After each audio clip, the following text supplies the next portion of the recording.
দিন আমার আইব্রো ভাত, আর সেটাও একটা দারুণ সারপ্রাইজ। আমার বয়ফ্রেন্ড নিয়ে এসেছে আমাকে ভূতের রাজা দিল পর রেস্টুরেন্টে। বাঙালির জীবনে আইব্রো ভাত মানেই মায়া, আবেগ আর পেট পুড়ে খাওয়া। আর এই থালিটা দেখেই মনে হচ্ছে আমি একেবারে স্বর্গে চলে এসেছি।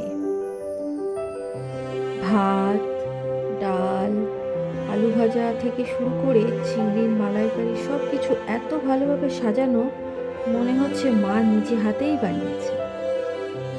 আর সবচেয়ে বড় সারপ্রাইজ ছিল, ও নিজেই রেস্টুরেন্টে গিয়ে অর্ডার দিয়ে আগেই সব রেডি করেছিল।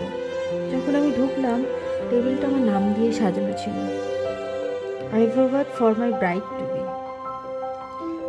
এক একটা পদ খেতে খেতে মনে হচ্ছিল এই দিনটা শুধু খাওয়ার নয়, আমাদের সম্পর্কের একটা নতুন অধ্যায়। এই থালিটা শুধু খাবার নয়, ভালোবাসার এক মিষ্টি উপহার।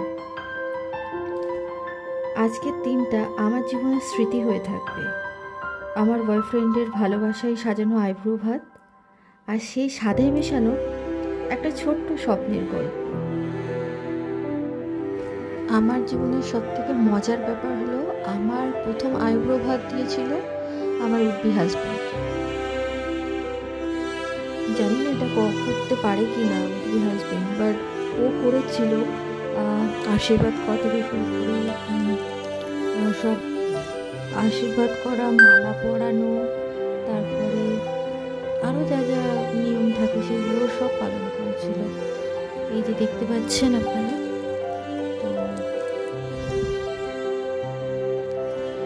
তো কেমন লাগলো আমাদের এই ভিডিওটা আপনারা সবাই জানাবেন, আর আমাদের ভিডিওর সঙ্গে কানেক্টেড থাকবেন। আজ তাহলে এখানেই শেষ করছি।